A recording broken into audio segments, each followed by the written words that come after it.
नमस्कार मंडळी. सर्वप्रथम मी आपटे वाचन मंदिराचे आणि वसंत व्याख्यानमालेच्या आयोजकांचे मनपूर्वक आभार मानतो की खुद्द मुक्ताताईंची मुलाखत घ्यायचा चान्स मला मिळालेला आहे. आजचा आपला विषय प्रवास व्यसनमुक्तीचा आहे. तुम्ही सगळे मला दिसताय, तर ती व्यसन भक्ती काय असते याचा दाहक अनुभव बहुतेक तुमच्या चेहऱ्यावरनं बघितल्यानंतर कोणी घेतलेला असावा असं मला वाटत नाही, किंवा जर समजा घेतला असेल तर तो तसा लांबून घेतला असेल. त्यामुळे त्याची दाहकता आपल्याला माहिती नाही असं गृहीत धरून त्यातली दाहकता आपल्या समोर मुक्ताताईकडून ठेवायचा मी आता आज प्रयत्न करणार आहे. सुरुवात करताना जे टाळणे अशक्यने सुरुवात करूया, म्हणजे एक माहोल होऊन जाईल. ह्यांचीच प्रार्थना आहे, मी तुमच्या समोर सादर करतो. जे टाळणे अशक्य ते शक्ती दे सहाया, जे शक्य साध्य आहे निर्धार दे कराया. मज काय शक्य आहे, आहे अशक्य काय, माझे मला कळाया दे बुद्धी देवराया. माझे मला कळाया दे बुद्धी देवराया. ही प्रार्थना मुक्तांगणमध्ये रोज म्हणली जाते. अल्कोहोलिक अनॉनिमसची ही प्रार्थना आहे. आपल्याला कसं असतं की तो चिक्कार पीत होता आणि आता त्यानं सोडली आहे. या दोन वाक्यांच्या मध्ये त्याच्या मनामध्ये महाभारत घडत असतं. या महाभारताचा किती त्याला त्रास होत असतो, किती त्याची तगमग असते, आपल्याला अंदाज नसतो. आपल्याला काय वाटतं की त्याचंच आयुष्य आहे, त्यानंच आपण हा मोहात पडलेला आहे, आपण सोडायला पाहिजे. पण ते या दोन वाक्यांच्या मध्ये ते महाभारत त्याच्या डोक्यामध्ये घडत असतं आणि या महाभारतामध्ये मुक्ताताई श्रीकृष्णाचं काम करत असते. तर हे महाभारत काय असतं हे आज आम्हाला तुमच्याकडनं जाणून घ्यायचं. त्यामुळे ज्या वेळेला मला संयोजकांनी हा चान्स दिला, तर त्यावेळेला मला खूप फोन आले, खूप प्रश्न आले, माझी वही भरली आहे प्रश्नांनी. तर आपण सुरुवात करूया मुलाखतीला. तर पहिला प्रश्न असा, मी हे सगळं थोडं ऑर्गनाईज करून घेतलं, पण साधारण तो क्रक्स मी तुमच्यासमोर प्रश्न विचारेन तुम्हाला. तर आजकाल पिरम माहीत नाही अशी मंडळी तशी खूपच थोडी आहेत. 4 लोक पितात, ते थोडा वेळ मजेत जातो, रिलॅक्स वाटतं, गप्पा होतात. पण मग यामध्ये एखाद्याला व्यसन लागलंय हे ओळखायचं कसं? नमस्कार सगळ्यांना. आज या कार्यक्रमाला मला बोलावलं त्याबद्दल आधी मी संयोजकांचे खूप आभार मानते. आणि मगाशी आम्ही आपटे वाचन मंदिरात जेव्हा बसलो होतो तेव्हा जुन्या ज्या अभिप्रायाच्या वह्या असतात त्या बघत होतो. तर त्याच्यामध्ये मला माझ्या बाबांचे 2 अभिप्राय वाचायला मिळाले, की एक 1980 सालचा होता आणि एक 2010 सालचा होता. तर हा माझा खूप मोठा सन्मान आहे असं मला वाटतं, की जिथे माझे बाबा ज्या व्यासपीठावरती येऊन गेलेत तिथे आज मला याची संधी मिळाली. किंवा त्या वहीमध्ये पुलंनी लिहिलेला अभिप्राय होता. असे खूप मोठ्या लोक या स्टेजवरती येऊन गेलेली आहेत. आणि आता डॉक्टर चारुदत्त अर्जुन वगैरे काय श्रीकृष्ण वगैरे म्हणाले. मी श्रीकृष्णापेक्षा अर्जुन म्हणून घेणं जास्ती पसंत करीन, कारण खूप वेळा अशी वेळ येते की अरे बापरे, आता ह्याचं काय करायचं, किती वेळा याला चान्स दिलाय आणि अजून हा बरा होत नाहीये. तर प्रश्न आपला असा होता की ओळखायचं कसं. जनरली कसं असतं की जो माणूस असतो, जो व्यसन करत असतो, त्याला स्वतःला असं कधीच वाटत नाही की मला व्यसन लागलंय, मी एक व्यसनाधीन आहे. त्याचं म्हणणं असंच असतं की मी कधीतरी थोडीशी पितो, माझा कंट्रोल आहे, जेव्हा पाहिजे तेव्हा मला थांबवता येतं. किंवा कधी कधी तो कारण सांगतो की मला ना खूप टेन्शन असतं कामाचं आणि त्याच्यामुळे मला थोडीशी प्यायला लागते. त्यामुळे त्याला तर असं कधीच त्या माणसाला वाटत नसतं की मी एक व्यसनाधीन माणूस आहे. त्यामुळे व्यसन हा एक जो आजार आहे ना, त्याला असं म्हणतात की हा एक डिनायलचा आजार आहे. कारण व्यसनी माणूस कधी मान्यच करत नाही की मला हा प्रॉब्लेम आहे. आधी लक्षात येतं त्याच्या कुटुंबियांना किंवा जिथे तो काम करतो त्या लोकांना, किंवा पूर्वी जसं काम करायचा तसं आता तो करत नाहीये, त्याच्या कामामध्ये खूप चुका होत आहेत. थोडंसं काही सांगितलं की त्याची खूप चिडचिड होतीये असं त्यांना लक्षात येतं. मग घरातल्या लोकांना हळूहळू वाटायला लागतं की हा पूर्वी कधीतरी पार्टीमध्ये घेणारा माणूस आता एकटा सुद्धा घ्यायला लागलाय, घरी घेतो, महिन्यातनं एकदा, आठवड्यातनं एकदा, असं त्याचं हळूहळू प्रमाण जे आहे ते वाढायला लागलेलं आहे. त्यामुळे त्या माणसाला मान्य करायलाच खूप वेळ लागतो. आधी बाकीच्या लोकांना लक्षात येतं. मग कुटुंबीय त्याला सांगतात की तुझं जरा पिणं जास्ती झालंय, तू जास्तीच आता पितोय, तर तो खूप त्यांच्यावरती चिडतो. तो त्यांना हेच म्हणतो की मी काही दारुडा नाहीये, माझा कंट्रोल आहे, मला हवं तेव्हा बंद करता येतं, किंवा तो खूप जस्टिफाय करतो, तो खूप कारणं सांगायला लागतो. त्यामुळे पहिली स्टेप असते त्यांनी हे मान्य करणं की मला व्यसनाचा प्रॉब्लेम झालेला आहे, व्यसनाचा आजार आहे, आणि तो हे मान्य करायला वेळ लावतो. कारण जर का त्यांनी हे मान्य केलं तर कुठेतरी त्याचा कमीपणा त्याला दाखवायचा नसतो, की लोकांपुढे किंवा स्वतःपुढे सुद्धा त्याला तो दाखवायचा नसतो. त्यामुळे ह्या आजारामध्ये, आणि खूप लोकांना हे कदाचित आश्चर्य वाटत असेल की मी आजार का म्हणतीये, तर ह्याला आता जागतिक आरोग्य संघटनेने आजार म्हणून एक मान्यता दिलेली आहे. तर व्यसनाच्या आजारामध्ये व्यसन सुरू होतं, ते वाढतं, आणि मान्य करायला मात्र त्याला खूप जास्ती वेळ लागतो. मग माझा असा प्रश्न आहे की आता इथं उपस्थित मंडळींना आपल्या व्यसनाचं प्रमाण आजमावून बघायचं असेल तर असा काही आरसा डायरेक्ट म्हणजे तज्ज्ञाकडनं असा काही आरसा, अशी काही प्रश्नावली आहे का की ज्याच्यामध्ये त्यांनी आपल्या मनातल्या मनात उत्तरं द्यावी आणि आपलं व्यसन ताडून बघावं? हा, अशा बऱ्याच प्रश्नावल्या असतात. तुम्ही पण इंटरनेटवरती चेक करू शकता की एक DOST म्हणून आहे, एक केज म्हणून एक आहे, अशा बऱ्याच आहेत. मुक्तांगणची आम्हाला जी वाटते ती सुद्धा अशा प्रकारची एक प्रश्नावली आम्ही तयार केलेली आहे. ओळखायचं कसं की एखाद्या माणसाला त्याचं कधीतरी तो प्यायचा आणि आता त्याचं प्रमाण हे जास्ती झालेलं आहे. सुरुवात नेहमी अशी होते की आम्ही तरी बघतो की 31 डिसेंबरची पार्टी असते आणि मग त्याला तो एखादा माणूस कधीच त्यांनी प्यायलेलं नसतं, तर त्याचे मित्र वगैरे म्हणतात की अरे काय आता सगळेच जण पितात, 31 डिसेंबरला तर नवीन वर्षाचं स्वागत करायला तर प्यायलाच पाहिजे, ती आता एक म्हणजे फॅशनच व्हायला लागली आहे. तसा त्याला आग्रह केला जातो आणि मग तो थोडंसं पितो. पहिल्यांदा त्याला ती काही चव वगैरे आवडत नाही, पण मग मित्र म्हणतात की पहिल्यांदा खूप लोकांना आवडलेलं नसतं, तर तू अजून एकदा पी. मग अजून काहीतरी निमित्ताने तो पुन्हा पितो आणि मग थोडंसं त्याला ती एक किक येते, त्याला ते बरं वाटतं थोडंसं. कारण जेव्हा थोडंसं प्यायलं जातं तेव्हा मनावरची बंधनं सैलावतात, इनहिबिशन्स कमी होतात. त्याच्यामुळे मग कसं त्यांना जरा बरं वाटतं. थोडासा खोटा आत्मविश्वास येतो, मोठमोठ्याने मग ते बोलायला लागतात, अबोल माणसं जास्ती बोलतात. किंवा एक मुक्तांगणमध्ये आम्ही ऐकतो लोकांकडनं की लोक सांगतात की आम्ही इंग्लिशमध्ये बोलतो जेव्हा आम्ही दारू पितो तेव्हा, आणि एरवी इंग्लिशमध्ये बोलता येत नसतं, भीती वाटते, कॉन्फिडन्स नसतो, तेव्हा असा एक खोटा कॉन्फिडन्स त्यांना येतो आणि मग ते आवडायला लागतं, नशा त्याची जी येते, आणि मग हळूहळू ते प्रमाण वाढायला लागतं की महिन्यातनं एकदा, आठवड्यातून एकदा, रोज वगैरे ते असं वाढायला लागतं. मग पहिलं लक्षण कुठलं असतं की हे ओळखायचं कसं की तो त्याचा व्यसनाधीनतेचा प्रवास सुरू झालाय, सोशल ड्रिंकर पासून व्यसनाधीनतेकडे, तर त्याचे दिवस वाढतात. पूर्वी कधीतरी पिणं जे होतं ते आता महिन्यातनं जास्ती वेळा येतं, फ्रिक्वेन्सी वाढते. मग त्याची क्वांटिटी वाढायला लागते हळूहळू, की एक पेग असतं ते काय 2-3, जे काय मला माहित नाही काय असतं एक्झॅक्टली, तर ते त्याचं जे प्रमाण असतं ते हळूहळू त्याचं वाढायला लागतं.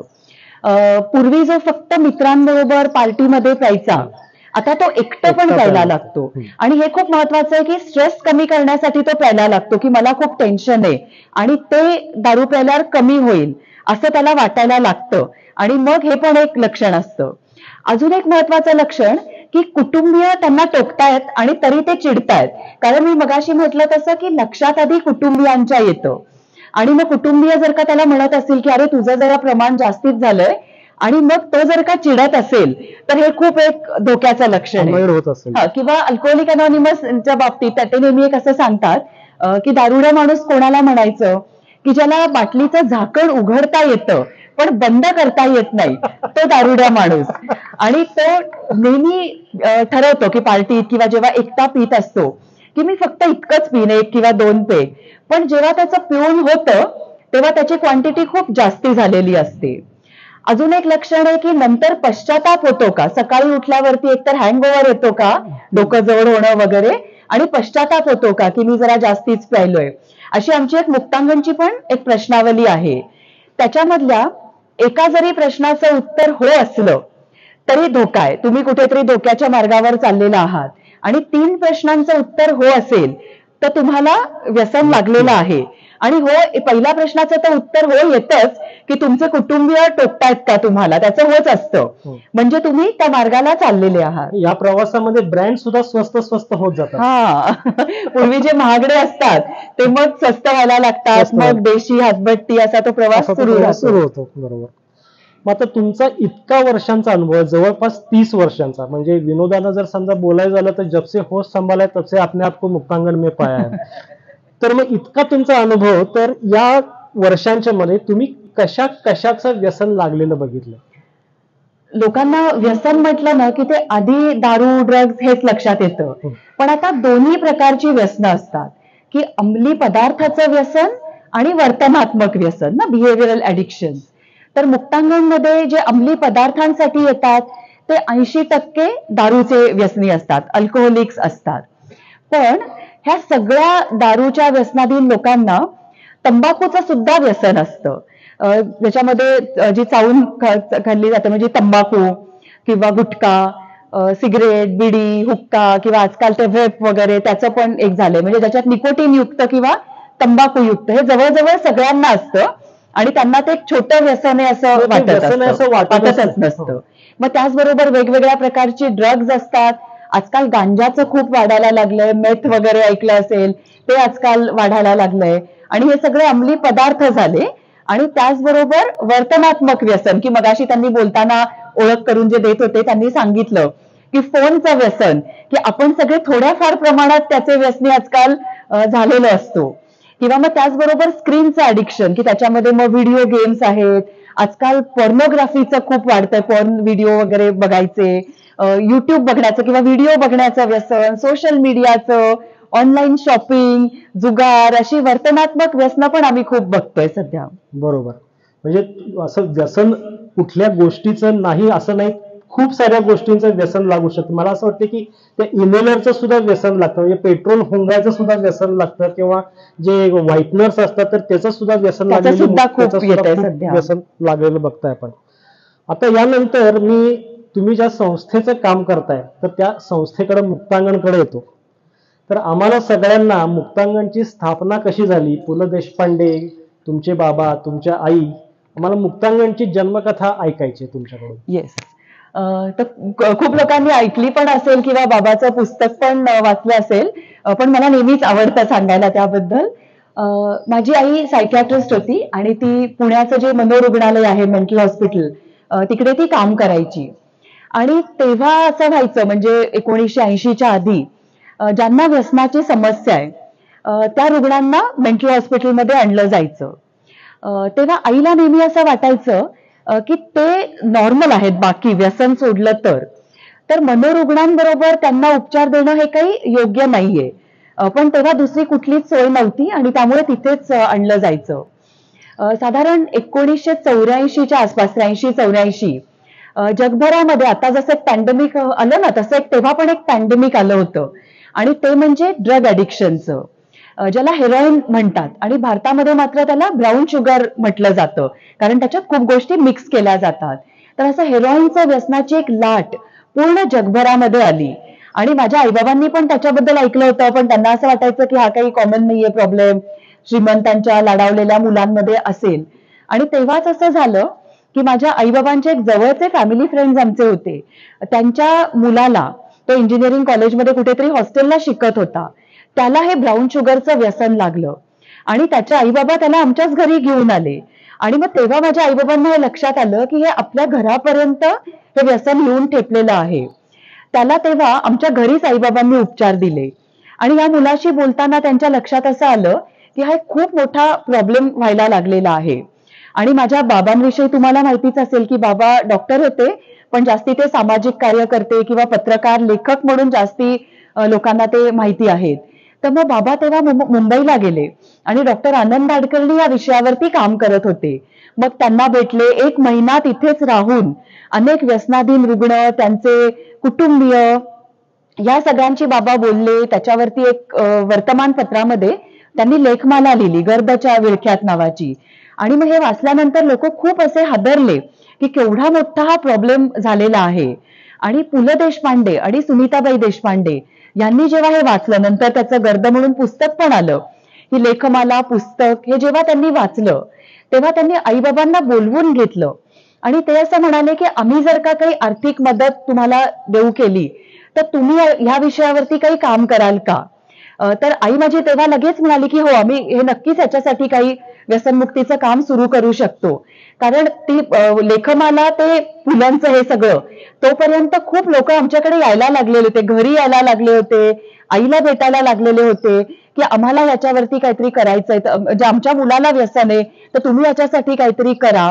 एकदा तर असं झालं, कोल्हापूरचेच एक पालक होते, वडील होते, तर ते एकदा सकाळी आमच्याकडे आले, रविवारी सकाळी, आणि ते आईबाबांना म्हणाले की कुठली तरी एंट्रन्स टेस्ट देण्यासाठी मी माझ्या मुलाला पुण्यात घेऊन आलेलो आहे आणि इथे आल्यानंतर तो सांगतोय की मला हे गर्दाचं व्यसन आहे, तर आता त्याची परीक्षेची तर वेळ झालीये, त्याला विड्रॉलचा त्रास होतोय, तर तुम्ही आम्हाला सांगा की मला हे ड्रग्स कुठे विकत मिळतील की जे मी घेईन आणि त्या मुलाला देईन, म्हणजे त्याचे विड्रॉल्स थांबतील आणि तो ती परीक्षा देईल.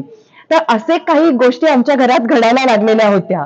त्यामुळे आईबाबांना वाटतच होतं की यासाठी काहीतरी काम करावं. त्यामुळे तेव्हा म्हणजे 1986 मध्ये पुलंनी 1 लाख रुपयाची देणगी दिली आणि त्याच्यावरती मेंटल हॉस्पिटलच्याच एका आवारामध्ये मुक्तांगण व्यसनमुक्ती केंद्र सुरू झालं. आणि हे जे नाव आहे मुक्तांगण, हे पुलंनीच सुचवलं होतं. पुलं जिथे जिथे देणगी द्यायचे तिथे ते मुक्तांगण नाव द्यायचे आणि अशा पद्धतीने 29 ऑगस्ट 1986 मुक्तांगण व्यसनमुक्ती केंद्राची स्थापना झाली. पण त्याच वेळेला पुलंनी आशीर्वाद काय दिला तो सांगा की. खूप इंटरेस्टिंग आशीर्वाद पुलंनी दिला होता. ते असं म्हणाले होते की आज मी एका व्यसनमुक्ती केंद्राचं उद्घाटन करतोय, तर ह्या केंद्राची भरभराट होऊ दे, या शुभेच्छा काही योग्य होणार नाहीत ना, व्यसनमुक्ती केंद्राची भरभराट वगैरे. त्यापेक्षा मी तुम्हाला अशा शुभेच्छा देतो की इतकं काम करा की हे व्यसनमुक्ती केंद्र बंद झालं पाहिजे आणि त्या जागी मग आपण एक सांस्कृतिक केंद्र स्थापन करूया. तर किती मोठ्या शुभेच्छा होत्या. आणि मी तेव्हा कॉलेजमध्ये होते, मी मुक्तांगणमध्ये काम नव्हते करत, पण आम्ही सगळे जे ऐकत होतो अक्षरशः शहारे आले होते ऐकताना. आणि एक प्रेरणा मिळाली होती की हा, हे असं काम करायचंय, आपल्याला मुक्तांगण वाढवायचं नाहीये तर बंद करायचंय. पण सगळ्यांना कल्पना असेलच की दुर्दैवाने या शुभेच्छा काही खऱ्या ठरल्या नाहीत. 15 बेड्सनी आम्ही तेव्हा सुरू केलं मुक्तांगण. आज 150 बेड पर्यंत पोहोचलेलं आहे आणि तरी मी मगाशी सांगत होते की आमची कपॅसिटी आहे 150 बेड्सची, पण आज आमची टोटल आहे 176. इतके जास्त रुग्ण आमच्याकडे येत असतात. इतक्या मोठ्या प्रमाणात हा व्यसनाचा जो प्रॉब्लेम आहे तो समाजामध्ये वाढतोय. आणि मी आता मनोविकार तज्ञ या अँगलनं थोडीशी गंमत सांगतो. 1986 साली हे केंद्र चालू झालं. सुनंदा अवचट मॅडम सायकॅट्रिस्ट म्हणून होत्या. तोपर्यंत मनोविकार शास्त्राचं ज्या पदव्युत्तर शिक्षण दिलं जायचं तर त्याच्यामध्ये ऍडिक्शनची ट्रीटमेंट कशी करायची ह्याचे असे काही निश्चित प्रोटोकॉल नव्हते. जास्तीत जास्त अल्कोहोल विड्रॉल, म्हणजे अल्कोहोल नाही मिळाल्यानंतर जी तगमग होती त्याची ट्रीटमेंट कशी करायची इथंपर्यंत त्या सायकॅट्रिस्टला त्यावेळेच्या शिकवलं गेलं होतं. या मुक्तांगणची गोष्टमध्ये अनिल अवचटांनी तो प्रसंग लिहिलाय. तर ते म्हणाले कसं करायचं ग, तर मग ह्या सुनंदा मॅडम म्हणाल्या की ह्या पेशंट कडनंच आपण शिकत शिकत करूया. आणि मग त्यानंतर हे कार्य इतकं मोठं उभा राहिलेलं आहे. त्यामुळं ह्या मुक्तांगणच्या बाबतीमध्ये आणि इतकं मोठं ते काम झालंय, मला असं वाटतं की जवळपास आता 38 वर्ष झाली.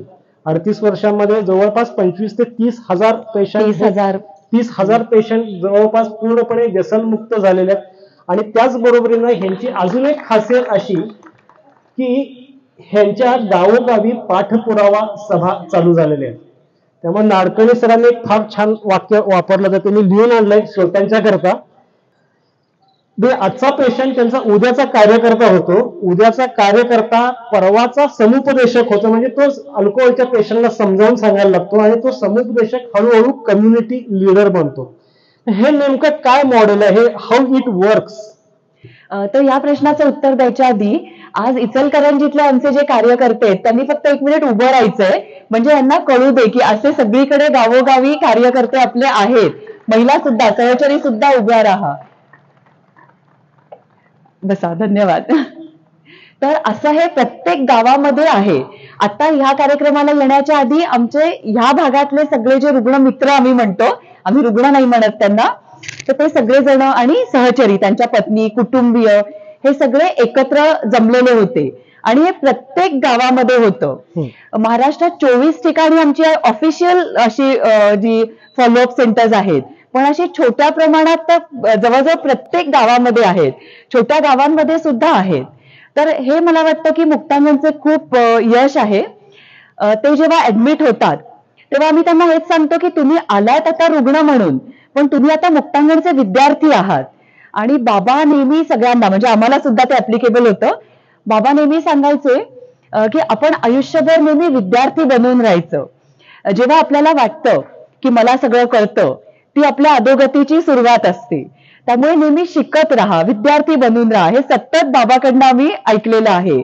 आणि आईने तर असंच केलं की ती मुक्तांगणच्या रुग्णांकडूनच शिकत शिकत तिने मुक्तांगणची जी उपचार पद्धत आहे ती हळूहळू तिने तयार केली. त्यामुळे येतात आमच्याकडे रुग्ण म्हणून, मग ते विद्यार्थी बनतात, मग ते आमचे मुक्तांगण मित्र होतात, ते एकमेकांना मदत करायला लागतात. मुक्तांगणची जी उपचार पद्धती आहे ती पूर्णपणे गांधीजींच्या विचारांवरती आधारित आहे. त्यामुळे मुक्तांगणमध्ये स्पेशल रूम नसतात, वॉर्ड्स असतात, सगळेजण एकत्र राहतात, पांढरे कपडे घालतात, मुक्तांगणमधली जी कामं आहेत ती त्यांना करायला लागतात. त्यामुळे एक आश्रमासारखं तिथे वातावरण असतं. मग ते नवीन जे नंतर त्यांच्या नंतर जे रुग्ण येतात त्यांना हे आधी ऍडमिट झालेले मदत करतात. त्यांना जेव्हा विड्रॉलचा त्रास होत असतो तेव्हा ते त्यांना धीर देतात की घाबरू नको, मला पण तुझ्यासारखाच त्रास व्हायचा, बघ आता मला बरं वाटतंय. असं हळूहळू ते मुक्तांगणचे कार्यकर्ते बनतात. त्यामुळे आम्ही त्यांना तेच सांगतो की तुम्ही तुमच्या गावात जाल तेव्हा तुम्ही रुग्ण म्हणून नाही तर मुक्तांगणचे कार्यकर्ते म्हणून जा. एक चांगले रोल मॉडेल्स व्हा. तुमच्याकडे बघून लोकांना प्रेरणा मिळाली पाहिजे. आणि मला सांगायला खूप आनंद होतो की मुक्तांगणमध्ये आम्ही प्रोफेशनल जे लोक आहोत ते आम्ही फक्त 30% आहोत. 70% जे आमचे कार्यकर्ते आहेत ते पूर्वी व्यसन करत होते, आज व्यसनातनं बाहेर पडून ते मुक्तांगणमध्ये काम करतायत. त्यामुळे आमचं एक वेगळंच मॉडेल तयार झालेलं आहे. चोराची पावलं चोराला ठाऊक असतात म्हणतात, तसं काही होतं का? तसंच त्यांचं खूप एम्पॅथी खूप चांगली असते. हा, बरोबर. नाडकर्णी सरांनी असं वर्णन केलंय मुक्तांगणच्या उपचार पद्धतीचं की ही उपचार पद्धती या मातीतली आहे, तिच्यामध्ये सर्व समावेशकता आहे. एका बाजूला ती घरगुती कौटुंबिक आहे. मला असं वाटतं त्याचमुळे हे पेशंटला पेशंट म्हणत नाहीत, मित्र म्हणतात.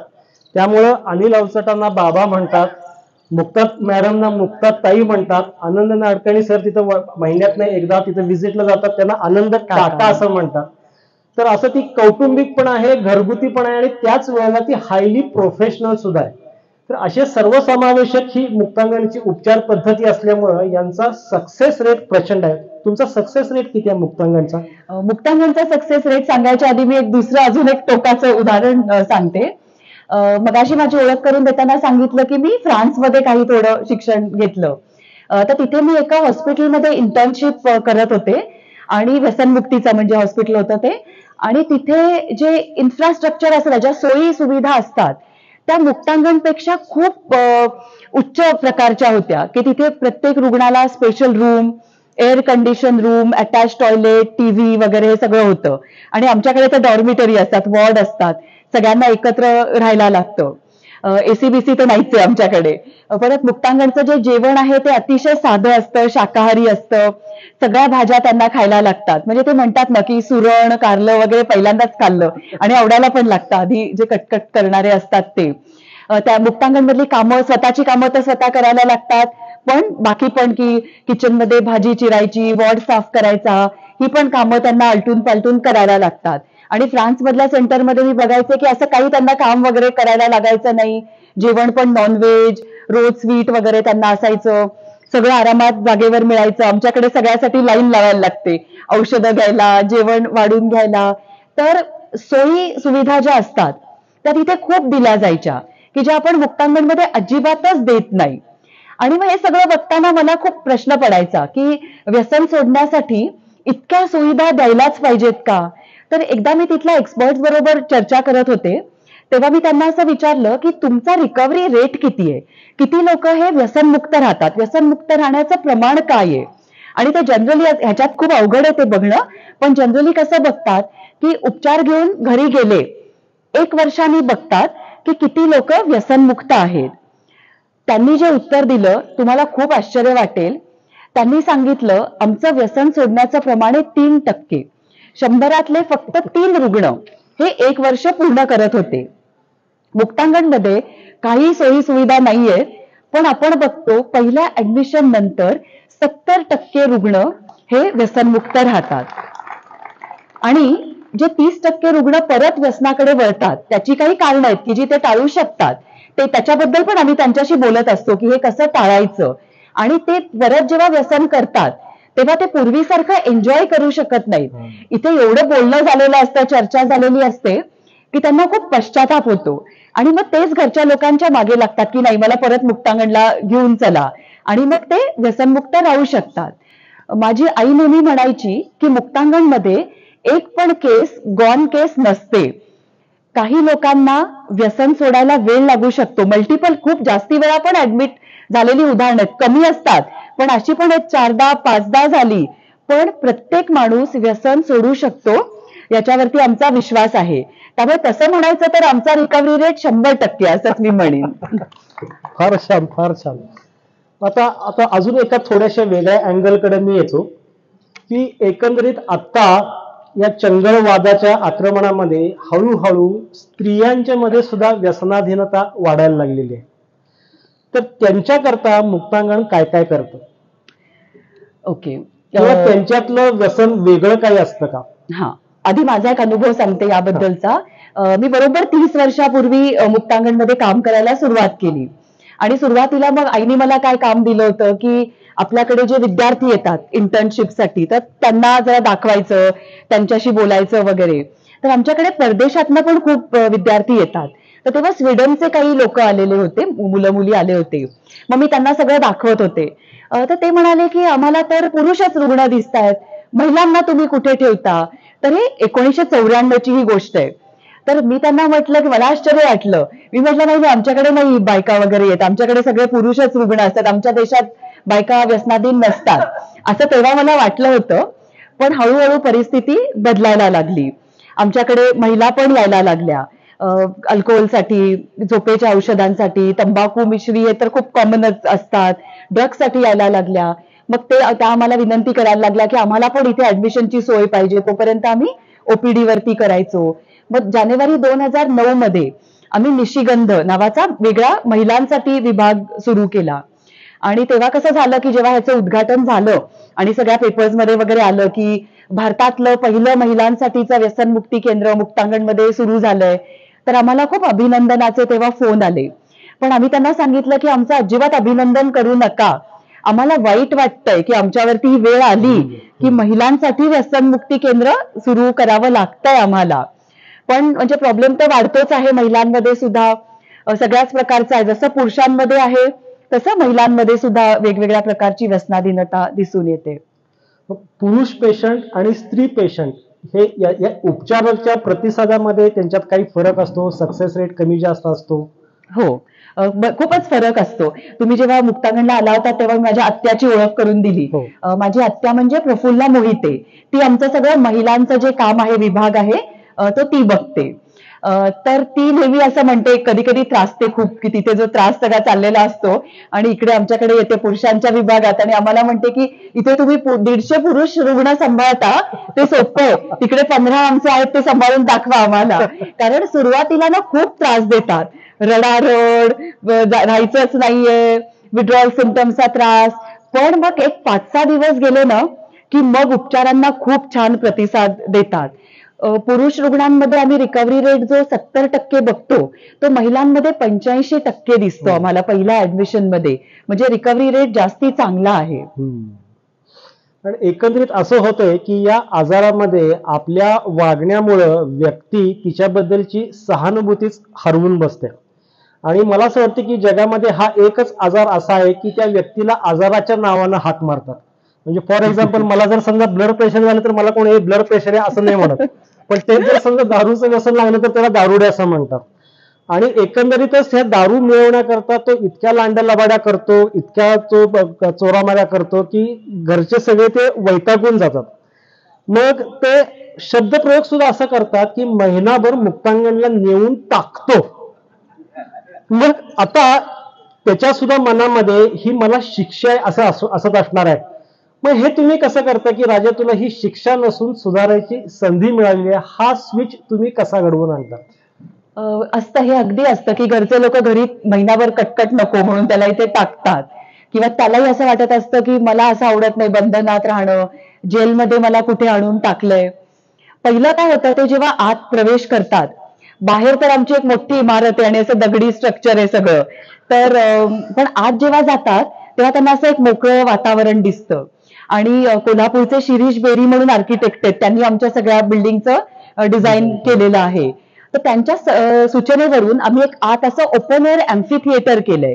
तेव्हा त्यांनी आम्हाला असं सांगितलं होतं की जेव्हा आपल्याला आकाश दिसतं तेव्हा आपल्याला जेल सारखं फिलिंग येत नाही. त्यांना 1 महिना आत राहायचं असतं, त्यामुळे मग त्यांना ते सगळं आकाश वगैरे दिसलं पाहिजे, त्यामुळे मोकळं वातावरण आहे, त्यामुळे आधी त्यांना ते बरं वाटतं.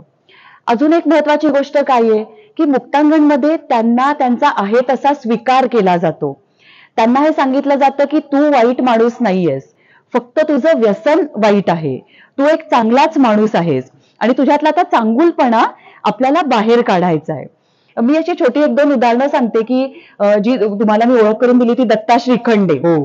दत्ता म्हणून आमच्याकडे जो आहे तो 32-33 वर्ष झाली, तो तडीपार गुंड होता ठाणे जिल्ह्यातला. तो पिक पॉकेटिंग, त्याच्या व्यसनासाठी पाकिटमारी वगैरे ट्रेनमध्ये तो करायचा आणि मग त्याला अटक झाली, खूप वेळा व्हायची, मग तडीपार केलं. मग तेव्हा त्याला पोलिसांनी सांगितलं की तुला व्यसनामुळे तू हे सगळं करतोयस, तर तू असं असं मुक्तांगण म्हणून पुण्यात आहे, तू तिथे जा.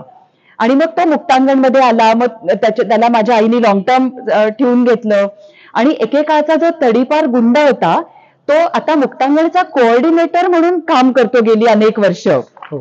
जो 4थी पास पण नव्हता, 4थी नापास होता, त्यांनी त्याचं शिक्षण पूर्ण केलं, त्याचं लग्न मुक्तांगणमध्ये आम्ही लावून दिलं, त्याला 2 मुलं आहेत, ती चांगली शिकली, असं त्याचं एवढं पुनर्वसन झालं. सध्याचा अजून आमचा एक आहे राहुल जाधव म्हणून आहे, त्याचा तुम्ही युट्यूब वरती व्हिडिओ नक्की बघा.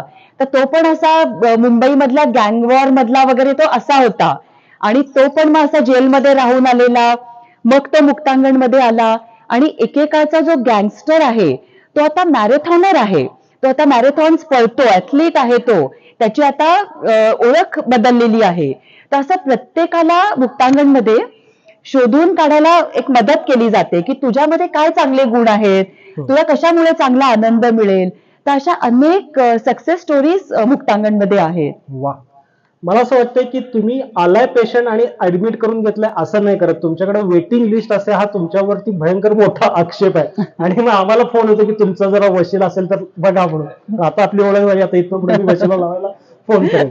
तर तुम्ही आठवड्यातनं एकदा ऍडमिशन करून घेता, मग असं करायचं बॅचेस मध्ये ऍडमिट करून घ्यायचं काय कारण?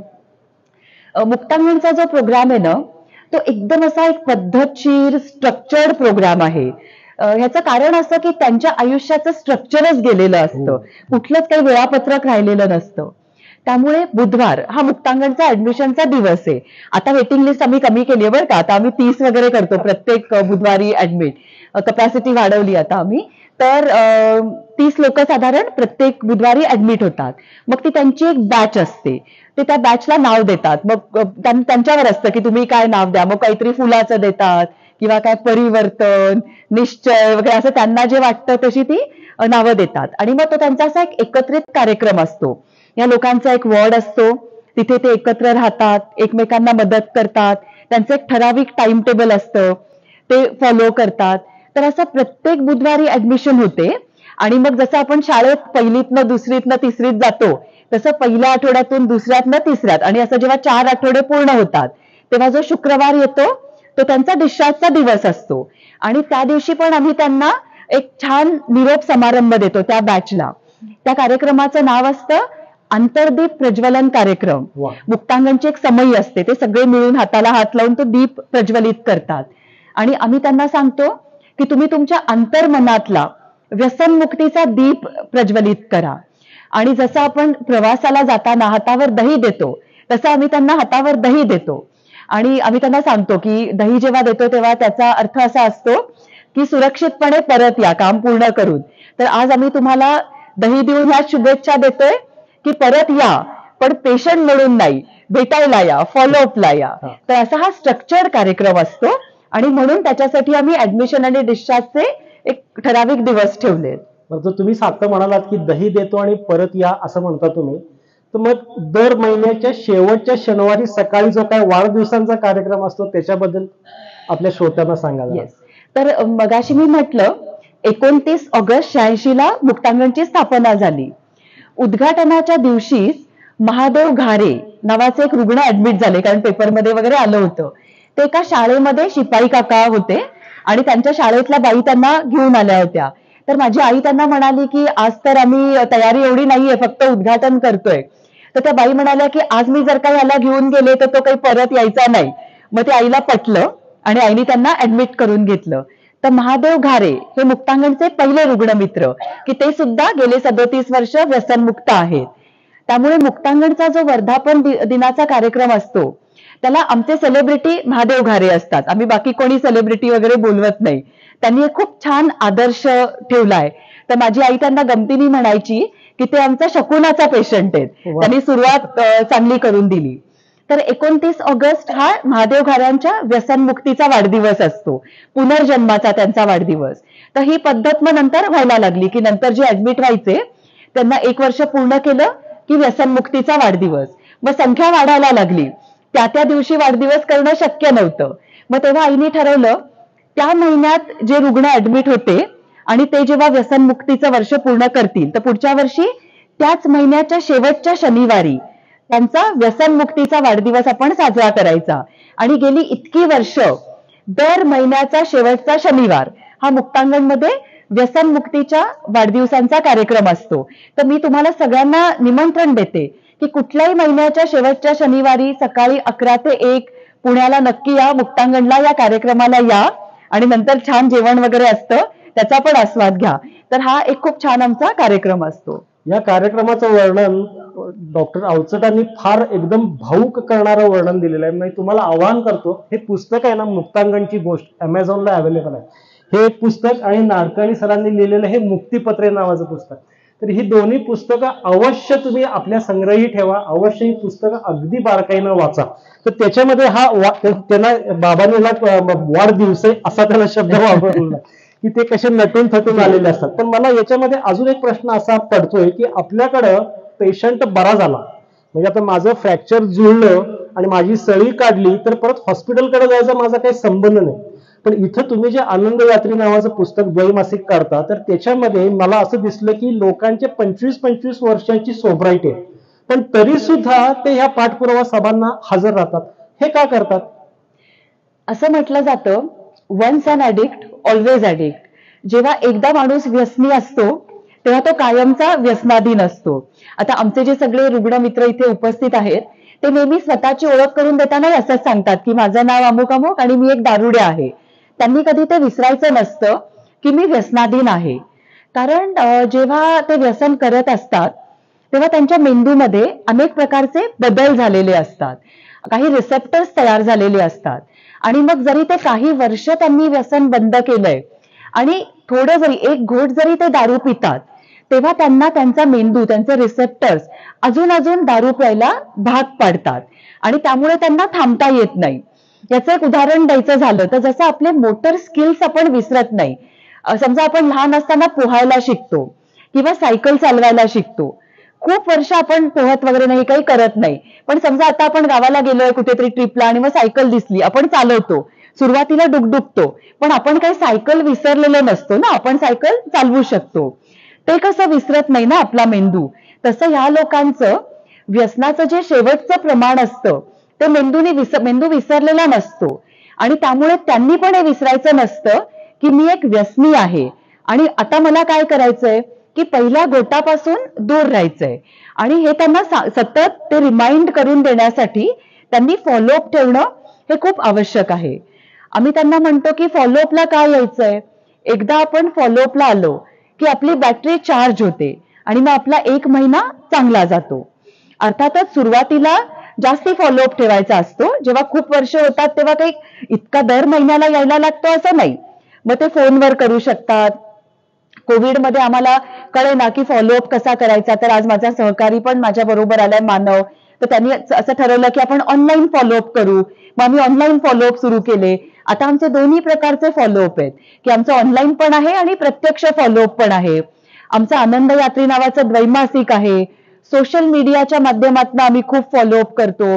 तर असं वेगवेगळ्या प्रकारे फॉलोअप ठेवला जातो की जो लाईफ लॉंग त्यांनी करायचा असतो आणि त्यांच्या कुटुंबियांनी सुद्धा करायचा असतो. म्हणजे थोडक्यात माझ्या असं लक्षात येतंय की जर समजा मला डायबिटीस आहे आणि मी जर समजा माझी शुगर उत्तम रीतीनं मॅनेज करत असेल तर मला माझ्याबद्दल भारी वाटायला लागतंय. तर तसं तर मला 2 वर्ष झाली, मला तर 3 वर्ष झाली, मी सोबर आहे असं म्हणून भारी वाटायला लागणं म्हणजे पाय घसरायचीच नांदी असणार आहे ती. कारण परत व्यसन करायचं एक महत्वाचं कारण असतं की ओव्हर कॉन्फिडन्स, अति आत्मविश्वास, की त्यांना असं वाटतं की बघा मी इतकी वर्ष व्यसन सोडलंय, आता थोडंसं पहिल्यावरती काय होतंय, पूर्वीसारखं मी रोज नाही पिणार, कधीतरी पीन, शनिवारी पीन, असं करतात आणि मग ती सायकल पुन्हा सुरू पुन्हा होते. चालू होते. कारण ते शेवटी जे प्रमाण असतं ते प्रमाण लगेच चालू होतं असं आता तुम्ही हा. सांगितलं. आता मला पुढचा प्रश्न, या क्षेत्रामध्ये तुम्ही काम करताय तर तुम्हाला मला प्रश्न विचारायचा आहे की हा आजार अतिशय धूर्त आहे, फसवा आहे, परत परत घसरणार आहे. घरातली माणसं 3-4दा प्रयत्न करतात, पैसे घालतात, सगळे कष्ट करतात, पण तो सुधरत नाही म्हणल्यानंतर जा मर तुझं नशीब तुझ्याबरोबर असं म्हणतात. मग आता मी मुक्तांगणला ज्यावेळेला मी बघायला आलो होतो तर त्यावेळेला एक असाच एक रुग्णमित्र आलेला होता. तो टोटली इनटॉक्सिकेटेड स्टेटमध्ये होता.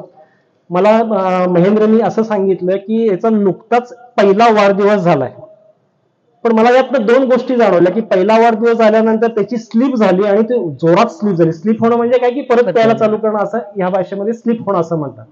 आणि तो त्या इनटॉक्सिकेटेड अवस्थेमध्ये मुक्तांगणमध्येच आला होता परत.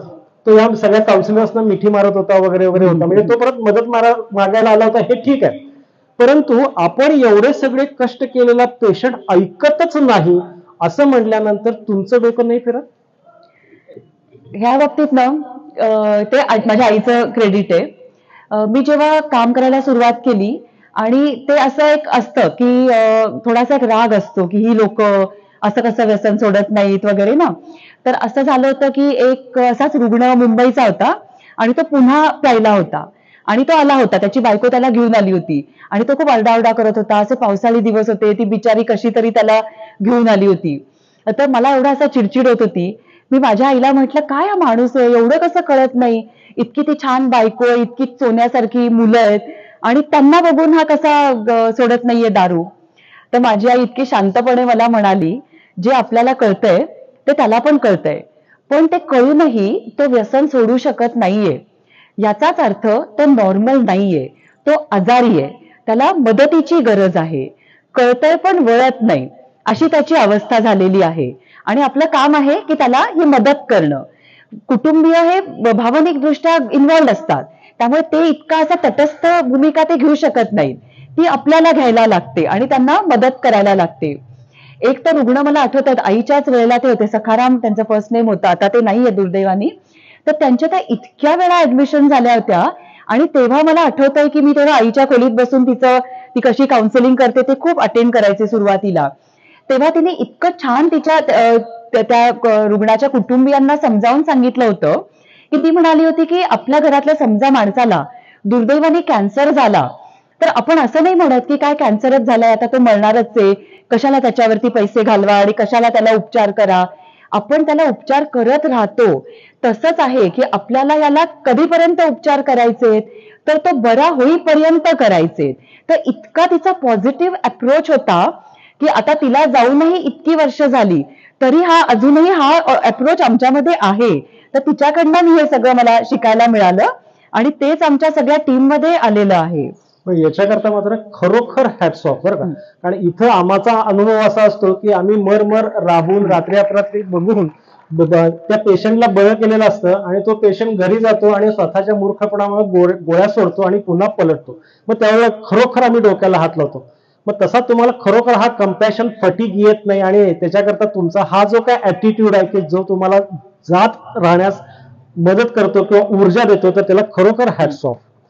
आता पुढच्या प्रश्नाकडे आपण येऊया की एकंदरीतच व्यसनाधीनतेतून बाहेर येण्याकरता प्रत्येक माणसाला त्याच्या त्या प्रवासामध्ये एक रॉक बॉटम मोमेंट म्हणून एक जी कन्सेप्ट आहे, तर तो मोमेंट, तो क्षण यायला लागतो. पण तो क्षण तुम्ही लवकर आणून देता का तो क्रिएट करून देता का त्याच्या आयुष्यातला तो तुम्ही इंटरप्रिट करून देता? तो रॉक बॉटम मोमेंट म्हणजे काय की त्या माणसाला असं वाटायला पाहिजे की आता पिऊन पिऊन मी इतका रसातळाला आलेला आहे की आता ह्याच्यापेक्षा माझं बाद आता काही होणार नाही, त्याला ते रॉक बॉटम मोमेंट म्हणतात. पण हा मोमेंट तुम्ही कसा आणून देता किंवा कसा इंटरप्रिट करून देता? सुरुवातीला ना ते असं डिनायल मध्ये असतात ना, आपण मगाशी म्हटलं की त्यांना वाटतच नसतं की मला काही प्रॉब्लेम आहे. पण मग एखादी अशी वेळ येते, घटना घडते की त्यांना वाटतं की काय मी कुठल्या अवस्थेला आलेलो आहे, आता मला हे सोडलं पाहिजे. आणि मग ते खरंच त्याच्यातनं ते बाहेर पडतात. एका रुग्णाला असं झालं होतं की तो छान सुशिक्षित, चांगला नोकरी करणारा, आणि एकदा त्याच्या असं लक्षात आलं की म्हणजे जेव्हा तो जागा झाला तेव्हा त्याला कळलं की तो रस्त्यावरती पडलेला आहे आणि अशी सगळी लोक त्याच्याकडे वाकून बघतायत. आणि त्याला एवढा धक्का बसला की माझ्यावरती वेळ आली की मी असा रस्त्यात पडलेलो आहे. तो त्याच्या बाबतीतला रॉक बॉटम होता. तर अशी खूप उदाहरणं मुक्तांगण मध्ये येणारे लोक सांगत असतात. एकाने सांगितलं की तो एकदा ड्रग्ज ओढायचा तो, आणि तो ड्रग्ज ओढत बसलेला होता आणि त्याची छोटी मुलगी आली आणि तिने ती चिलीम उचलली आणि ती त्याला म्हणाली की बाबा हे तुम्ही करू नका. तर त्याला एवढा धक्का बसला की त्या निरागस मुलीच्या हातात ती चिलीम बघून, आणि तो त्याचा रॉक बॉटम होता की मी काय वेळ आणलीये. तर कधी कधी मग आता असं होतं ना की तो रॉक बॉटम यायची कधी किती वाट बघायची. मग घरचे लोक आमच्याकडे येतात की काय करू, तो यायला तयार नाहीये.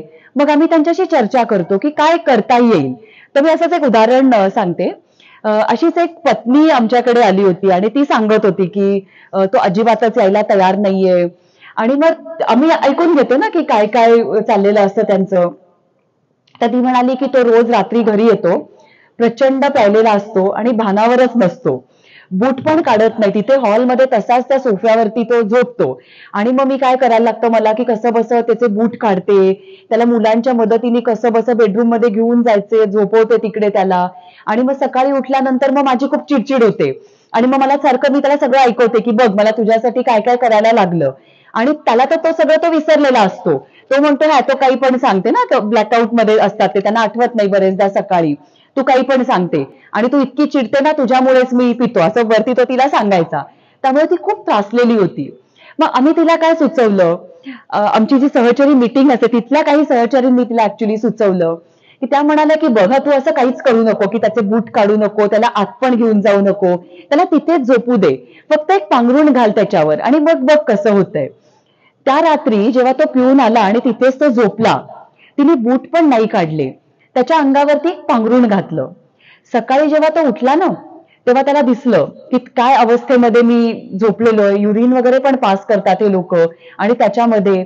आणि हे पण लक्षात आलं की माझ्या अंगावरती एक पांघरुण घातलंय, म्हणजे मी ह्या अवस्थेला आलेलो आहे पण घरातल्या लोकांचं प्रेम संपलेलं नाहीये, पांघरुण घातलंय म्हणजे ते अजून शिल्लक आहे.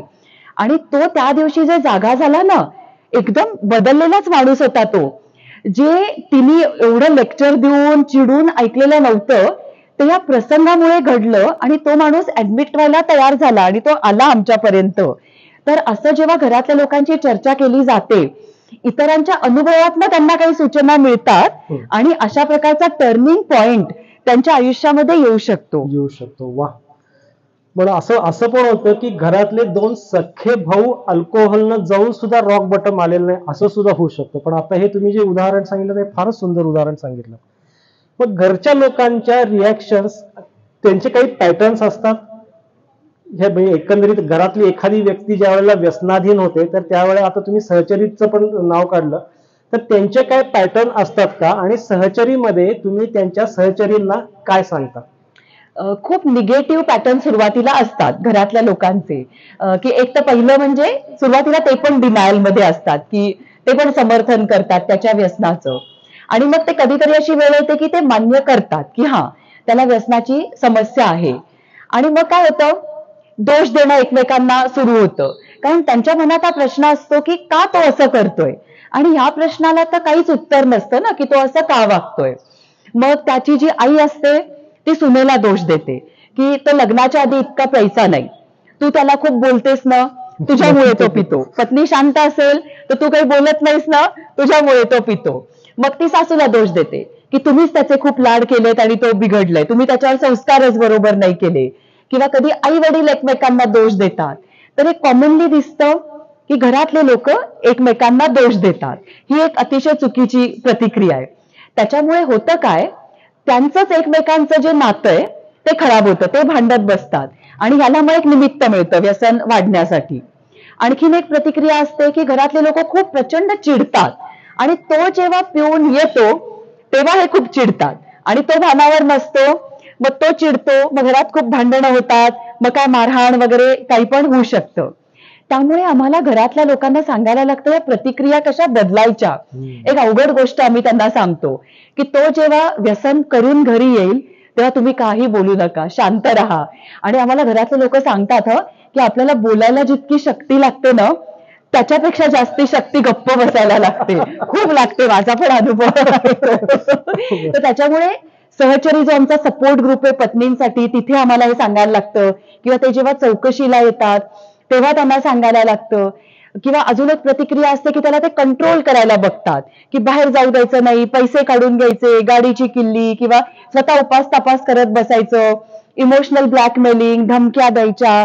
तर हे सांगायला लागतं की हा आजार आहे आणि तो कंट्रोलनी नाही तर तो उपचारांनीच बरा होईल.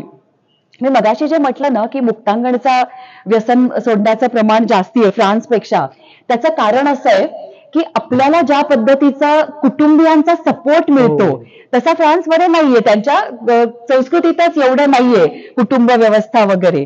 तर हे मुख्य कारण आहे मुक्तांगणच्या उपचारांपेक्षा, की आपल्याकडे कुटुंबीय येतात. बुधवारचा जो ऍडमिशनचा दिवस असतो ना, ऍडमिट वगैरे करतात, मग मला माझ्या खोलीत वरती भेटायला येतात आणि असे चिडलेले असतात की त्याला तुम्ही 1च महिना का ठेवताय, 1 महिना आता सुधारणार नाहीये, 6 महिने ठेवा. किंवा जास्ती चिडलेले असतात तर इथेच ठेवून घ्या, इथेच कामाला लावा, ह्यालाच घरीच सोडू नका. मी आपलं हो हो म्हणते, कारण हे चिडलेले असतात ना, दुसऱ्या दिवशी फोन येतो, कसा आहे आमचा पेशंट, तब्येत ठीक आहे ना, जेवतोय ना व्यवस्थित, ठीक होईल ना. म्हणजे त्यांच्या रागापेक्षा आम्हाला हे प्रेम दिसतं आणि मुक्तांगणच्या ट्रीटमेंटपेक्षा हे प्रेमच त्यांना व्यसनमुक्त राहायला मदत करत असतं. वा वा. म्हणजे फक्त पेशंटची ट्रीटमेंट नाही करायची, हा जो काय आजार आहे तर हा पूर्ण कुटुंबाला जडलेला आजार आहे. त्यामुळे कुटुंबियांना सुद्धा तुम्ही याच्यामध्ये इन्व्हॉल्व्ह करून घेता आणि त्यांना मला असं वाटतं तुम्ही हा फंडा ज्याला लव्ह विथ डिटॅचमेंट असं म्हणतात, म्हणजे तुम्ही आम्हाला आवडता पण तुमचं पिणं आम्हाला पसंत नाही, अशा शब्दात. पण हे गळी उतरणं किती अवघड आहे. म्हणजे ती व्यक्ती आणि त्याचं पिणं एकमेकांच्यापासून वेगळं करून बघणं हे तुम्ही त्यांना कसं शिकवताय, खरंच हॅट्स ऑफ तुम्हाला. एकापेक्षा एक हॅट्स ऑफ व्हायला लागले तुम्हाला. तर परत पुढच्या प्रश्नाकडे येतो की मुक्तांगणमध्ये किचन ड्युटी लागते आणि त्या किचन पाशी मी एक पाटी बघितली, म्हणजे बाबांनी तिथं लिहिलेलं एक वाक्य होतं. ते वाक्य असं होतं की यह संदेश मुक्तांगण के संस्थापक डॉक्टर अनिल अवचट कंसात बाबा इन्होंने दिया है. वाक्य असं आहे की जब हम बर्तन साफ करते हैं तब अपना मन साफ करते हैं, हम जब सब्जी काटते हैं तब अपना अहंकार काटते हैं. हे वाक्य का लावून ठेवलं तिथं? मुक्तांगणमध्ये सगळ्यांनाच ही कामं करायला लागतात आणि याची खूप वर्ष झाली. आमच्याकडे एक पोलीस अधिकारी ऍडमिट झाले आणि त्यांना जेव्हा कळलं की आता त्यांना भाज्या कापायच्या आहेत किंवा स्वतःचे कपडे स्वतःच धुवायचे, इथली कामं करायची आहेत, तर ते बाबांकडे गेले आणि ते म्हणाले की तुम्हाला माहितीये का की माझ्याकडे काय ऑर्डरली वगैरे असतात, खूप नोकर चाकर आहेत, तर मी ही काही काम करणार नाहीये. किंवा कित्येक वेळा असं होतं की आपल्याकडे अजूनही आहे की पुरुषांनी ही कामं करायची नाहीत, तर असं येऊन सांगितलं जातं. किंवा असं बरेच असतात की त्यांच्या तक्रारी असतात की आम्ही पैसे भरून आलोय तर तुम्ही आम्हाला कामं का करायला सांगता. तर बाबा हे खूप छान तेव्हा समजावून सांगायचे की कामं कशासाठी आपल्याला करायची आहेत. तर आपण जेव्हा अशा प्रकारे काम करतो, भांडी घासतो, तेव्हा आपलं मन साफ करत असतो. आपण भाजी कापतो तेव्हा ती भाजीच कापतो, पण आपला अहंकार आपण त्याच्याबरोबर कापत असतो. तर हे जेव्हा बाबा सांगायचे तेव्हा त्याचा इतका छान इम्पॅक्ट पडायचा आणि जो माणूस हे काम मी करणार नाही असं म्हणायचा तो आनंदाने पुढचे सगळे दिवस ती कामं करायचा. म्हणून आम्ही मुद्दामून हे बाबांचं वाक्य तिथे लावून ठेवलेलं आहे. ओके. कारण मुक्तांगणहून डिस्चार्ज होऊन आल्यानंतर ती लोक किचन ड्युटीच्या आठवणी खूप आत्मीयतेनं सांगतात. कारण आतापर्यंत घरामध्ये राजा म्हणून वावरलेला माणूस असतो आणि तिथं त्यानं एकदम किचन ड्युटी एकदम मनासारखी केलेली असते आणि त्याच्यामध्ये जो अहंकार त्याचा गळून पडतोय आणि मग त्याला जे एकंदरीत जगण्याचं भान यायला लागतंय. तर या इतक्या छोट्या छोट्या गोष्टीतनं मला असं वाटतं की मुक्तांगणनंच ते सगळं डिझाईन केलेलं आहे. तो शेवटचा दही द्यायचा प्रसंग म्हणा किंवा हे कापायचा प्रसंग म्हणा किंवा कुणाला स्पेशल ट्रीटमेंट नाही म्हणा, तर हे अनुभव सिद्ध तुम्ही सगळी ही उपचार पद्धती तयार केलेली आहे. मग आता पुढचा प्रश्न असा येतोय की याच्यामध्ये सगळ्यामध्ये रिएक्शनची भीती घालणारी काही औषध असतात उपचारांच्या मध्ये. डायसल्फिराम नावाचं औषध असतं की जे खूप ठिकाणी मिळतं की न सांगता गोळ्या घाला आणि दारू सोडवा, किंवा क्रेव्हिंग कमी करणारी काही औषध असतात जसं टोपिरामेट आहे, अकॅम्प्रोसल आहे. तर यांचा रोल उपचारांच्या मध्ये कितपत असतो? आई असताना तिचा अप्रोच असायचा की कमीत कमी औषधं. ती जरी सायकियाट्रिस्ट होती तरी तिची प्रिस्क्रिप्शन आम्ही आता जेव्हा बघतो जुनी तर फक्त B52, बी कॉम्प्लेक्स वगैरे, तर तिचा प्लॅसिबोवरती खूप जास्ती विश्वास होता तेव्हा. म्हणजे आपण जे पेशंट जे बरा होतो औषध घेऊन, तर फक्त त्या औषधामुळे नसतं ना, त्या औषधावरच्या विश्वासामुळे किंवा डॉक्टरवरच्या विश्वासामुळे तो बरा होत असतो. आम्ही झोपेची औषधं तर अजिबातच वापरत नाही. पण सुरुवातीला ते म्हणतात की मला अजिबात झोप येत नाही, मला झोपेचं औषध द्या. मग आमचे नर्सेस वगैरे रात्री काय सांगतात की ही घे गोळी, पण ही खूप स्ट्रॉंग आहे झोपेची गोळी, तू आता इकडे तिकडे फिरू नको, नाहीतर इतकी झोप येते की तू पडशील वगैरे, तर जाऊन तुझ्या बेडवरती झोप. आणि मग एक मल्टीव्हिटॅमिनची गोळी देतात. आणि मग अरे आता हा व्हिडिओ बघतील ते तर आणि मग ते झोपतात आणि त्यांना चांगली झोप लागते. पण अर्थातच आम्ही त्यांना सांगतो नंतर 2-3 दिवसांनी की ती गोळी तुम्हाला जी मिळाली ती मल्टीव्हिटॅमिनची होती आणि तुम्ही गोळीवरच्या विश्वासाने तुम्हाला ती झोप लागली, म्हणजे तुम्हाला झोपेचा प्रॉब्लेम नाहीच आहे, तर ह्याला प्लॅसिबो म्हणतात ना. तर असा आम्ही बऱ्यापैकी वापर करत असतो. पण आता थोडं आधुनिक याचा वापर आम्ही खूप करतो. डायसल्फिराम आम्ही सरसकट वापरत नाही.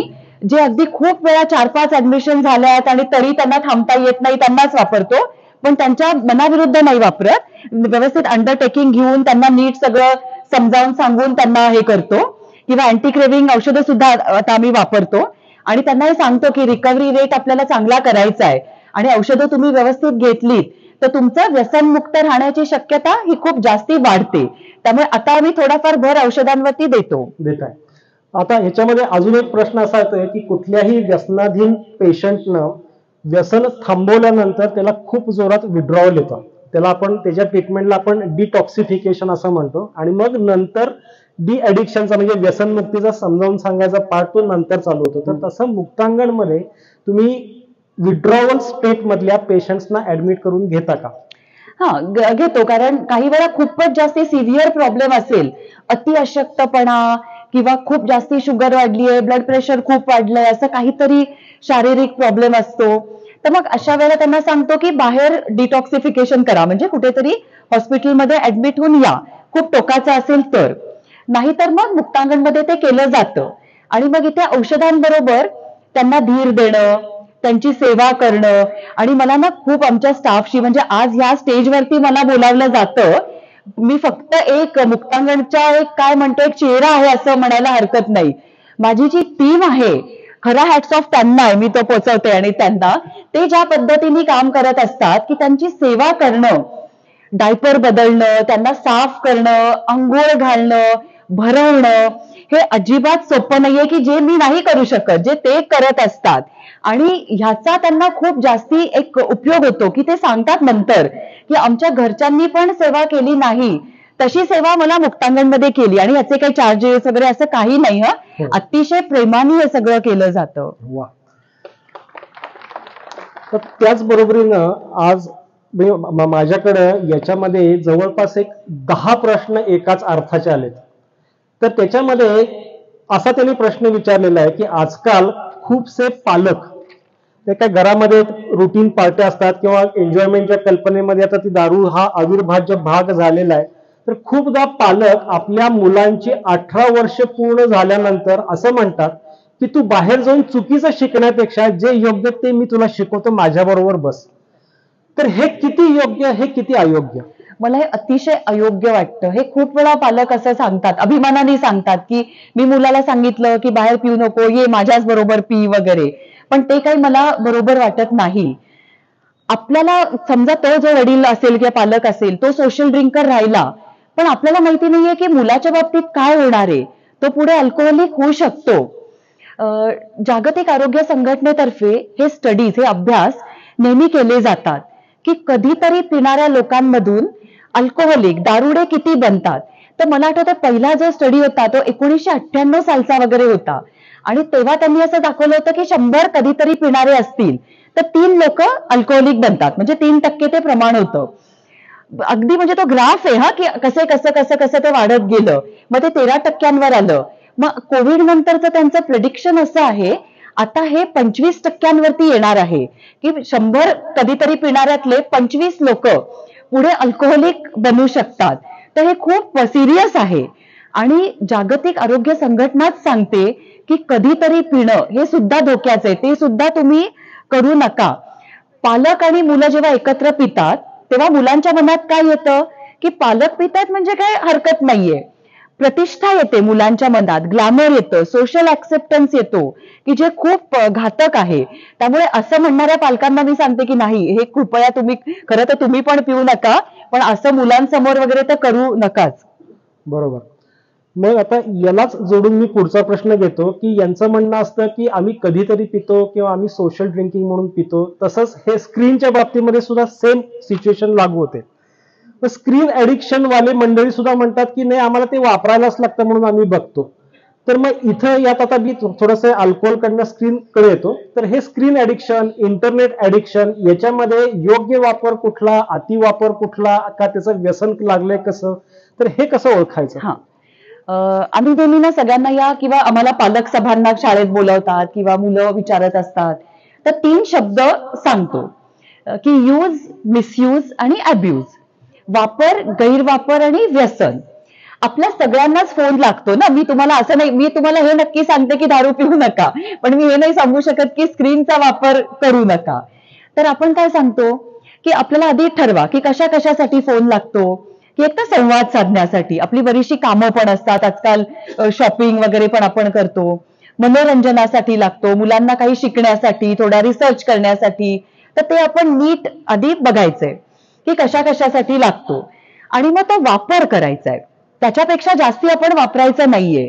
असं जर का दिवसभर तुम्ही ते वापरताय पण मनोरंजनासाठी पण संध्याकाळी तेच तुम्ही करताय तर तो गैरवापर झाला.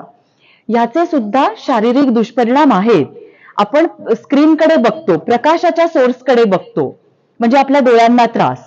स्क्रीनकडे बघताना आपण कधीच असं ताट बीट बसत नाही. असं मुलं तर बघा झोपून बिपून करतात, त्यामुळे मान, पाठ याचे सगळे आजार आता वाढायला लागलेले आहेत. ह्याच्यातनं ज्या रेडिएशन्स निघतात ते आपल्या मेंदूकडे जातात, त्याचा त्रास होऊ शकतो. ह्याच्यामुळे डिप्रेशनचं, अँझायटीचं प्रमाण खूप वाढायला लागलंय. इव्हन आम्ही बघतो की वजन खूप कमी असतं किंवा खूप जास्ती, कारण स्क्रीनकडे बघत काय खातोय ते कळत नाही किंवा खातच नाहीत, ते भानावरच नसतात. त्यामुळे असे शारीरिक दुष्परिणाम खूप वाढायला लागलेत. त्यामुळे हे पण आपण बघायचे की असे काही शारीरिक दुष्परिणाम वाढतायत का, याच्यामुळे आपल्या नातेसंबंधांवरती परिणाम होतोय का. परत ह्याच्यासारखं की इथेही पहिलं आपल्याला दुसरे लोक टोकतात, की घरचे लोक म्हणतात की अरे तू जरा जास्ती वेळ घालवतोय, मग आपण आपली चिडचिड होते की नाही नाही मी असं नाही करत आहे. तर हे सुद्धा धोक्याचं लक्षण आहे. किंबर्ली यंग नावाची एक सायकोलॉजिस्ट होती आणि तिने ह्याच्यावरती खूप अभ्यास केला आणि याच्यावरती तिने एक खूप छान क्वेश्चनायर तयार केली आहे. इंटरनेट ऍडिक्शन टेस्ट, IAT त्याचं नाव आहे. तर किंबर्ली यंग टाकलं तर मिळेल ती.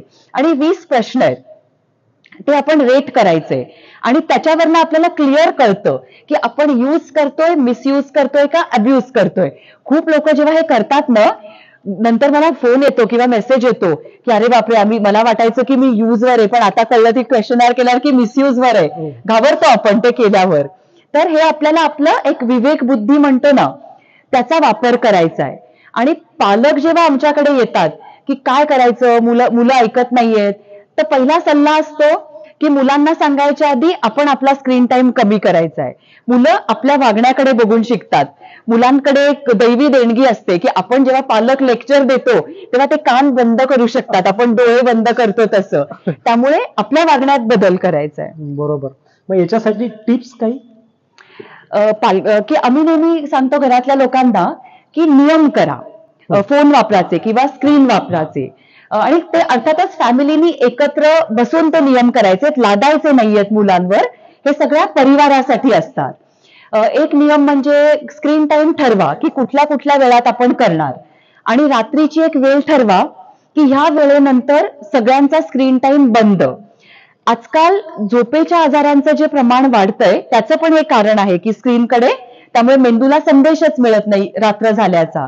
त्यामुळे रात्री 9 नंतर कोणी स्क्रीन वापरायचा नाही. पण मग पुस्तकं वाचायची, बोर्ड गेम खेळायचे, म्हणजे संवाद वाढतो. अजून एक नियम, जेवणाच्या टेबलावर कुठलाच स्क्रीन नको किंवा जेवताना टीव्ही बघायचा नाही. असे कधी तो स्क्रीन नाही असं पण जागा ठरवू शकतो. आपण बरेचदा आपल्याला एक सवय असते, आपण झोपताना आपल्या शेजारी फोन ठेवतो, मध्ये जाग आली की आपण बघतो की काही मेसेज वगैरे आलेत का.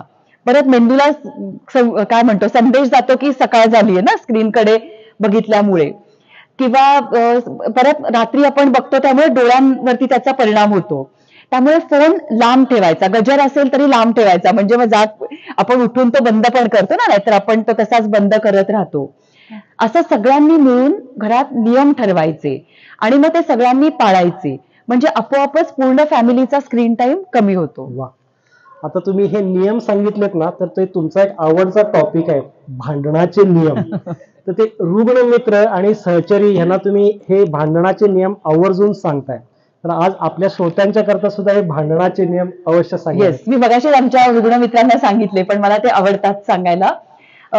माझी आई असताना एकदा आमची जी सहजीवन मीटिंग असते पती पत्नींसाठी, तिथे एका रुग्णमित्र आणि त्याची पत्नी आले होते आणि त्यांनी हा प्रश्न विचारला होता की तो रुग्ण आता 3-4 महिने झाले, आता तो व्यसन करत नाहीये, पण ते असं म्हणाले की आमची भांडणं काही बंद होत नाहीये, तर ती कशी बंद करायची.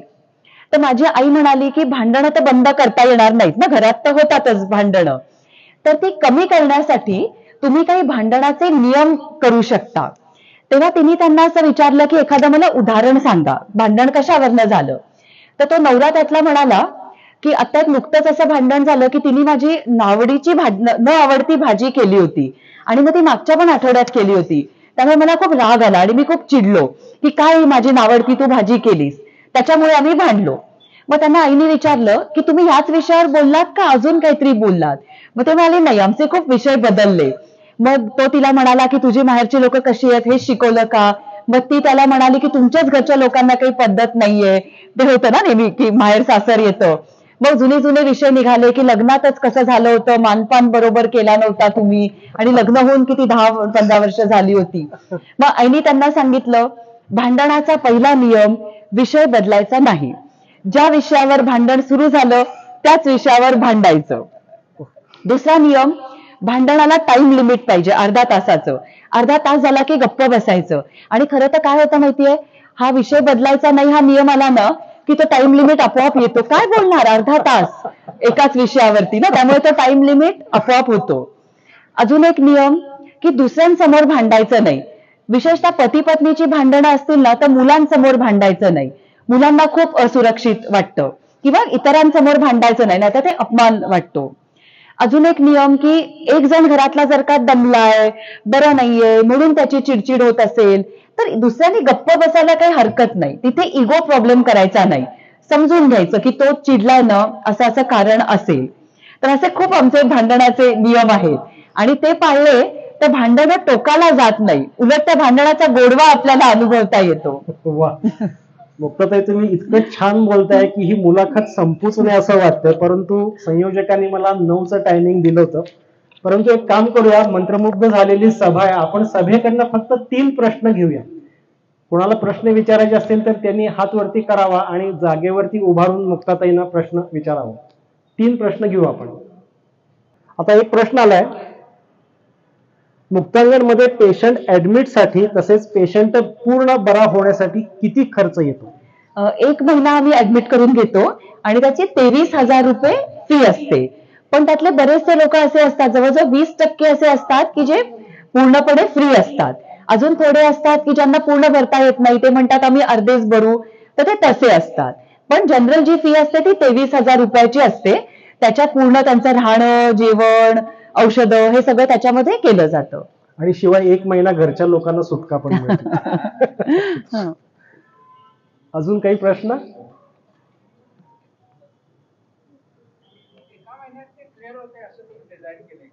हो, तो एक स्ट्रक्चर्ड प्रोग्राम आहे.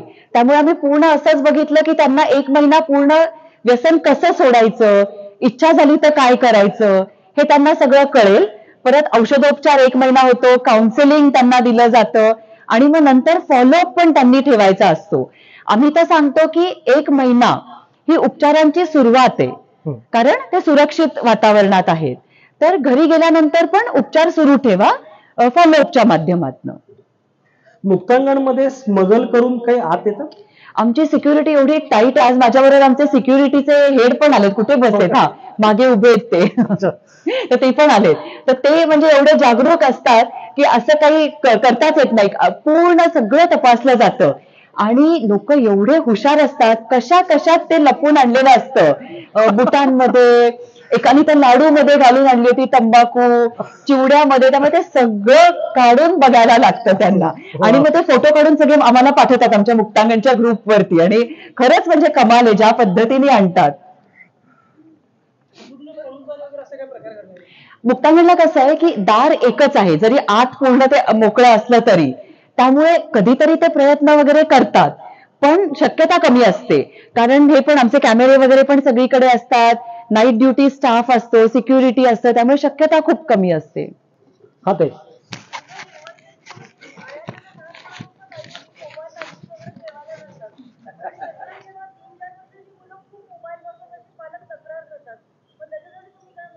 अगदी आम्ही सांगतो पालकांना की हे मुळीच करू नका, की त्यांना जेवत नाहीयेत म्हणून समोर फोन देणं वगैरे. आणि हे आपल्या सगळ्याच आधुनिक पालकांचं बरेचदा होत असतं की आपला पेशन्स खूप कमी झालाय. आपण कामावरनं येतो, मुलांना काहीतरी सांगायचं असतं, आपण म्हणतो हा घे फोन, जरा मला शांतता मिळू दे, किंवा टीव्ही लावून देतो. मग भरवायचं असतं, मग फोन बघ किंवा टीव्ही लाव. तर आपल्याला थोडा पेशन्स वाढवायला लागेल. आणि मुलं काय, आपल्या सगळ्यांनाच असं वाटतं की मुलं आपले कमी खातायत, तर थोडं मुलांना माहिती असतं, त्यांच्यामध्ये तो एक इंटेलिजन्स असतो की किती खायचं आहे. तर त्याच्यामुळे त्यांना काऊचिवच्या गोष्टी सांगत, पुस्तकं दाखवत, गप्पा मारत, आणि शक्यतो सगळे एकत्र टेबलावर बसून जर का जेवले, आपण जे खातोय तेच मुलांना दिलं, तर मुलं उलट चांगल्या प्रकारे ते खातात. त्यामुळे पालकांना आम्ही सांगतो की प्लीज हे असं स्क्रीन समोर भरवायची अजिबात त्यांना सवय लावून देऊ नका, कारण ती सवय काढून टाकणं हे खूप अवघड होतं. फार सुंदर. हा,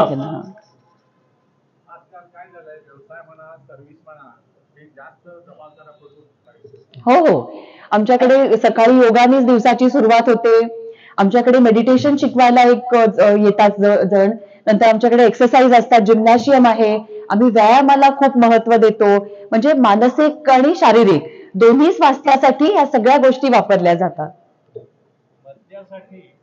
आदर्श सरकारी धोरण ते बाबा आहेत माझे. ओके, हो, डॉक्टरांचे बाबाच आहेत आणि तेच विचारतायत. डॉक्टर अभय बंग वगैरे जे यातले एक्सपर्ट्स आहेत, ते असं सांगतात की दारूबंदी हे सगळ्यात चांगलं ध्येय आहे, धोरण आहे. कारण कुठलाही जर का गोष्ट उपलब्ध असेल, उपलब्धता असेल, तर त्याचं व्यसनाधीनता होण्याची शक्यता पण जास्ती वाढते. त्यामुळे एक्सपर्टचं म्हणणं आहे की दारूबंदी हेच त्याला उत्तर आहे. पण सरकारची तशी इच्छा नाहीये, त्यांचं रेव्हेन्यू त्याच्यावरती अवलंबून आहे. त्यामुळे ह्याच्यावरती आता काही न बोललेलंच बरं. कारण कुठलंही व्यसन हा शेवटी अधोगतीकडे नेणारा सरकता पट्टा असतो, तिथंच पिऊन थांबला एखादा, असं बहुतेक ठिकाणी ते शक्य होत नाही, प्रमाण हळूहळू वाढतच जातं. तर मला असं वाटतंय मुक्ताताई, इतकी सुंदर मुलाखत झाली आहे, पिनड्रॉप सभा आहे, ही सगळी दाहकता म्हणजे एकंदरीत देवानं हा ऍक्च्युली माणसाला दिलेला शाप आहे. पण अशा परिस्थितीमध्ये तुमच्या रूपानं देवानं उशाप पण देऊन ठेवलेलं आहे. त्यामुळे मला असं वाटतं, मी सगळ्यांना आवाहन करतो की मुक्ताताईंना आणि त्यांच्या कार्याला आपण उभ्या राहून टाळ्यांची मानवंदना प्लीज द्यावी. आणि एवढं मोठं काही बोलू नका. आमची टीम आहे आणि आम्ही हे टीम वर्क आहे.